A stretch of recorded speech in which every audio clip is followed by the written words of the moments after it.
लोगों, कातिल ने किस सफाई से पोंछी है आस्तीन, वो जानता नहीं कि लहू बोलता भी है। यजीदियों ने क्या सोचा कि हमने हुसैन को शहीद कर दिया तो अब हुसैन का नाम मिट गया, अब कोई हुसैन को याद करने वाला नहीं होगा, अब कोई हुसैन को पुकारने वाला नहीं होगा। उन्हें क्या पता फानूस बन के जिसकी हिफाजत हवा करे, वो शम्मा क्या बुझे जिसे रोशन खुदा करे। नूर हक इस्लाम है उसको बुझा सकता है कौन, जिसका हामी हो खुदा उसको मिटा सकता है कौन। इमाम हुसैन के एक बेटे इमाम ज़ैनुल आबिदीन है जिन्होंने फरमाया मुझे मदीना पहुंचाया जाए। नोमान बिन बशीर के साथ में तकरीबन 3000 लोगों के साथ कर दिया और ये काफिला मदीने शरीफ पहुंच रहा है। दिल पे हाथ रख के सोचना जरा पठाननपुर वालों, जब ये काफिला मदीने से चला था, मक्के आया था, और जब मक्के से करबला आया था तो हुसैन के साथ में किस शान से ये काफिला आया था, और आज जब ये काफिला मदीने में पहुंच रहा है तो सोचो कैसे किस हाल में ये काफिला पहुंच रहा है। जब हजरत उम्मे सलमा को पता चला होगा क्या बीती होगी हजरत उम्मे सलमा के दिल पर। तो खुद पैगंबर इस्लाम को हजरत उम्मे सलमा ने हुसैन की शहादत के दिन ख्वाब में देखा, अर्ज किया या रसूल अल्लाह याद परेशानी का आलम कैसे है। तो मेरे आका ने फरमाया उम्मे सलमा मेरे बेटे हुसैन को मैदान करबला में शहीद कर दिया गया है। हजरत अब्दुल्ला इब्ने अब्बास कहते मैं आशूरा के दिन थोड़ी देर के लिए लेट गया, मैंने आका को ख्वाब में देखा, आका परेशान हाल थे, आका के हाथ में एक शीशी थी जिसके अंदर खून जमा था। मैंने अर्ज किया या रसूल अल्लाह मेरे माँ बाप आपकी अजमत पे कुर्बान हो, आका ये परेशानी का आलम कैसे और आपके दस्ते मुबारक में ये खून की शीशी कैसे। तो मेरे आका ने फरमाया आज मेरे बेटे हुसैन को करबला के मैदान में शहीद कर दिया गया है, मैं सुबह से हुसैन और उनके साथियों का खून शीशी में जमा कर रहा हूँ। पैगंबर इस्लाम को कितनी तकलीफ पहुंची होगी, मेरे आका को कितनी तकलीफ पहुंची होगी। अरे मेरा नबी तो वो है कि जब जंगे बदर में 70 कैदी गिरफ्तार करके लाए गए, सगे चचा उसमें हजरत अब्बास मौजूद थे, जब उनके बंद कस के बंधे हुए थे, मस्जिद नबवी के सहन में लेटे हुए थे, रात में आका ने उनके कराहने की आवाज सुनी, आका बाहर तशरीफ लाए, फरमाया मेरे सहाबा इनके बंद खोल दो, इनके कराहने से मुझे तकलीफ पहुंच रही है, इनके रोने से मुझे तकलीफ पहुंच रही है। तो जरा दिल पे हाथ रख के सोचो जब काफिरों के रोने से आका को तकलीफ पहुंचे, जब हुसैन को शहीद किया गया होगा तो मेरे नबी को कितनी तकलीफ पहुंची होगी। जब इमाम हुसैन की गर्दन पे खंजर चला होगा तो मेरे नबी के दिल पे क्या बीती होगी। पैगंबर इस्लाम को कितनी तकलीफ पहुंची होगी। अतरजु उम्मतुन कतलत हुसैना शफाअता जद्दिही यौमल हिसाब, जिन लोगों ने हुसैन को शहीद किया है वो हुसैन के नाना की शफाअत की उम्मीद कैसे रखते हैं। अल्लाह अकबर। ये काफिला जब मदीने शरीफ में पहुंचा, हुसैन के भाई मोहम्मद बिन हनफिया जो मैदान करबला नहीं आए थे, मौला अली की दूसरी बीबी से वो थे, हुसैन के सौतेले भाई थे, पूछ रहे इमाम हुसैन के भाई दौड़ते हुए आए और इमाम ज़ैनुल आबिदीन को सीने से लगा लिया। अल्लाह अकबर। मदीने शरीफ के अंदर जब हजरत ज़ैनब पहुंची, सीधी नाना के रोजे पर पहुंची, या रसूल अल्लाह आपकी उम्मत ने आपके नवासे को शहीद कर दिया, या रसूल अल्लाह नाना जान आपका कलमा पढ़ने वालों ने आपके नवासे को मैदान करबला में शहीद कर दिया। अल्लाह अकबर। पैगंबर इस्लाम के रोजे पे पहुंचे, इमाम ज़ैनुल आबिदीन मदीने की सरजमीन पर आए और आए करके इमाम ज़ैनुल आबिदीन ने पूरी जिंदगी कभी आप मुस्कुराए नहीं, पूरी जिंदगी कभी हंसे नहीं इमाम ज़ैनुल आबिदीन, कभी ठंडा पानी नहीं पिया इमाम ज़ैनुल आबिदीन ने।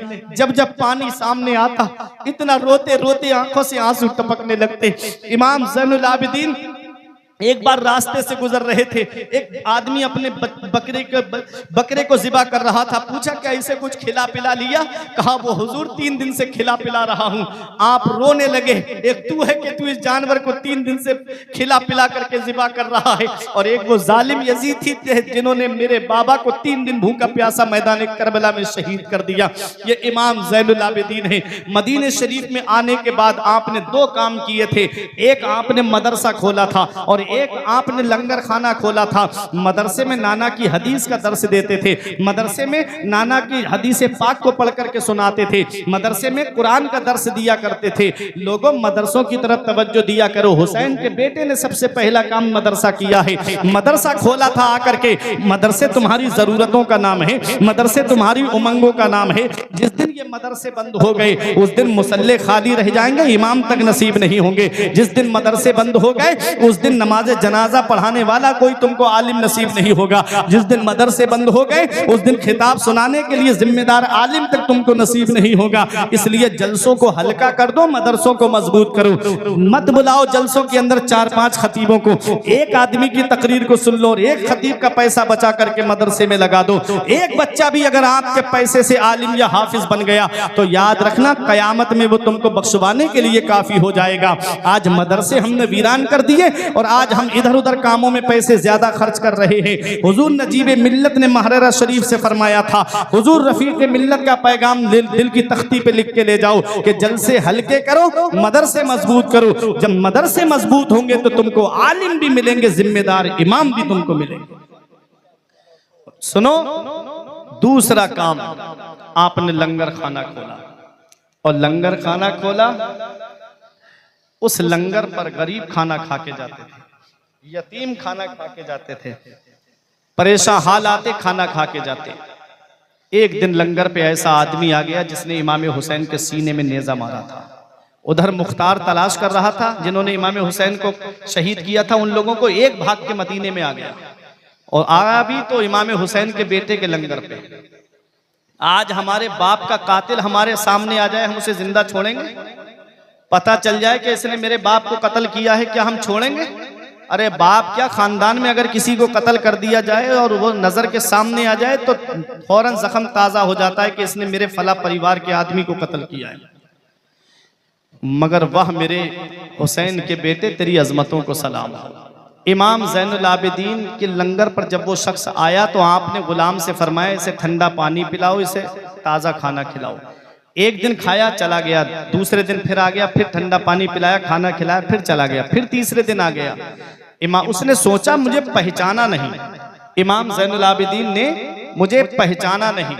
तो इमाम हुसैन के बेटे के करीब आके कहता है, क्या आप मुझे पहचानते हो, मैं कौन हूं?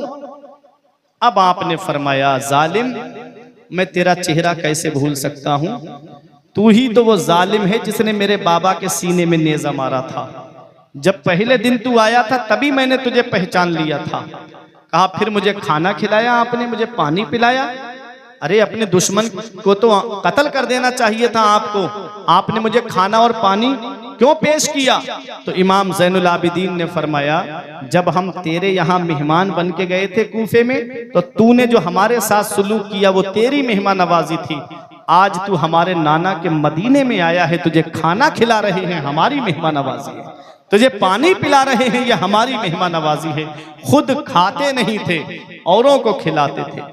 खुद खाते नहीं थे, औरों को खिलाते थे। कैसे साबिर थे मोहम्मद के घराने वाले। खाते हैं तेरे दर का, पीते हैं तेरे दर का, पानी है तेरा पानी, दाना है तेरा दाना। ये इमाम ज़ैनुल आबिदीन है।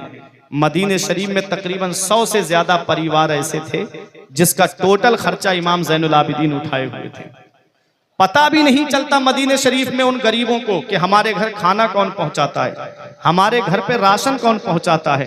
खाने पीने की रात में किट बनाते और बना करके उसको एक बोरे के अंदर रखते और अपनी पीठ पे लाद करके रात के अंधेरे में सबके घरों पे रख के चले आते थे। सुबह को जब वो दरवाजा खोलते तो राशन उनके दरवाजे पे मिलता था। पता भी नहीं कि कौन रख के चला जाता है, पता भी नहीं कि कौन उनके घर पे राशन पहुंचा रहा है।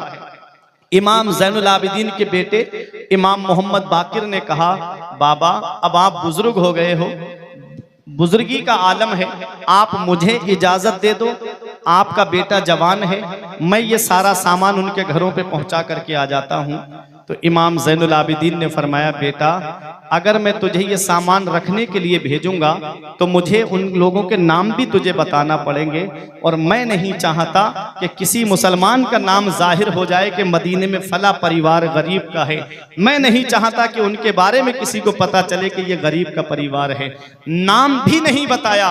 और आज हम 10 रुपए देते हैं तो मस्जिद में इमाम साहब के पास 2-3 बार आएंगे, अरे ऐलान क्यों नहीं लगाया हमारे नाम का, पता चलना चाहिए गाँव वालों नौजवानों को कि मैंने 10 रुपए दिए हैं। अगर कोई 100 रुपए दे देता है तो बार बार 2-3 चौराहों पे जाके जिक्र करता है मैंने पैसे दिए मदरसे में, मैंने पैसे दिए हैं मस्जिद में। ये हुसैन का बेटा है कि 100 से ज्यादा परिवारों को अकेले संभाले हुए हैं और उनको पता भी नहीं कि मेरे घर राशन कौन पहुंचा रहा है, उनको पता भी नहीं कि हमारे घर पे खाने पीने का सामान कौन पहुंचा रहा है। आज हमारा हाल ये है कि अगर हम किसी को एक तेल की बोतल भी देते हैं तो पहले फोटो खींच के उसका इंटरनेट पे डालते हैं। लॉकडाउन में नहीं देखा था कोई केले दे रहा है तो फोटो खींच के फेसबुक पे डाल रहा है। तुमने नहीं देखा था कि यूट्यूब पे कैसे तशहीर गरीबों की जा रही थी। कोई नेता ला करके थोड़ा सा राशन भी दे रहा है तो वो गरीब औरत नकाब की हालत में बीच में खड़ी है, सारे नेता लोग लाइन से खड़े हैं कि इस गरीब की मदद कर रहे हैं। ये मदद नहीं है, ये गरीब की गुर्बत का मजाक उड़ाना है, ये गरीब की गुर्बत की हंसी बनाना है।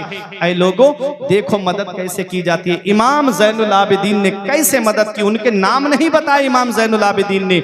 जब आपका इंतकाल हुआ तो आपकी पीठ पर बोरी के निशान पड़े हुए थे। पूछा ये निशान कैसे हैं? तब इमाम ज़ैनुल आबिदीन के बेटे इमाम मोहम्मद बाकिर ने बताया था कि रात में मेरे बाबा गरीबों के घरों पे खाने पीने का सामान पहुंचा के आते थे, बोरी लाद के लेकर के जाते थे। ये निशान उन्हीं का है। खुद खाते नहीं थे, औरों को खिलाते थे। कैसे साबिर थे मोहम्मद के घराने वाले। यही हुसैन का एक बेटा करबला के मैदान से वापस आया है। उधर तारीख उठा के देखो, यजीद के 14 बेटे और 6 बेटियां तारीख में बताई जाती है। पूरी दुनिया का सर्वे कर लो, 14 बेटों वाला यजीद मर गया और हुसैन का एक बेटा करबला के मैदान से वापस आया है। आज दुनिया का कोई कोना ऐसा नहीं है जहां मेरे हुसैन की नस्ल मौजूद नहीं है, जहां सैयद मौजूद नहीं है, जहां आले रसूल मौजूद नहीं है। उधर ना तीर ना खंजर कमान बाकी है, इधर हर एक दहन में जुबान बाकी है। अजीब जंग है वो जंगे करबला जिसमें हुआ जो कत्ल वही खानदान बाकी है। अजीब जंग है वो जंग करबला जिसमें हुआ जो कत्ल वही खानदान बाकी है। एक बेटा करबला के मैदान से वापस आया, पूरी दुनिया में हुसैन की नस्ल है। बगदाद में देखो तो हुसैन की नस्ल मौजूद है, अजमेर में देखो तो मेरे हुसैन की नस्ल मौजूद है, कलियर शरीफ में देखो तो हुसैन की नस्ल मौजूद है, देवा शरीफ में देखो तो मेरे हुसैन की नस्ल मौजूद है। अरे बहराइच की सरजमीन पर देखो तो सैयदों की शक्ल में मेरे हुसैन की नस्ल मौजूद है। बिलग्राम की सरजमीन पे देखो तो मेरे हुसैन की नस्ल मौजूद है। महरेरा की सरजमीन पर देखो तो मेरे हुसैन की नस्ल मौजूद है। मसौली की सरजमीन पर देखो तो मेरे हुसैन की नस्ल मौजूद है। हुसैन से जो मिली है उड़ान रखते हैं हम, अपने पांव तले आसमान रखते हैं। और यजीद जैसे भिखारी की हैसियत क्या है, हुसैन सबसे बड़ा खानदान रखते हैं। कुल्ला अस्अलुकुम अलैहि अजरा इल्लल मवद्दता फिल कुर्बा। ए महबूब अपने उम्मतियों से फरमा दो जो इस्लाम मैंने पहुंचाया है मुझे उसका बदला नहीं चाहिए। इल्लल मवद्दता फिल कुर्बा, मुझे कुछ देना चाहते हो तो मेरे अहले बैत से मोहब्बत करो, मेरे घर वालों से मोहब्बत करो, मेरे अहले बैत से प्यार करो। क्या बात रजा उस चमनिस्ताने करम की ज़हरा है कली जिसमें हुसैन और हसन फूल। परवरदिगार आलम की बारगाह में दुआ है कि मेरे कुछ अर्ज करने में सबकत लिसानी की वजह से या बतकाज़े बशरियत कोई गलती हो गई हो तो मौला मुझे माफ फरमाए।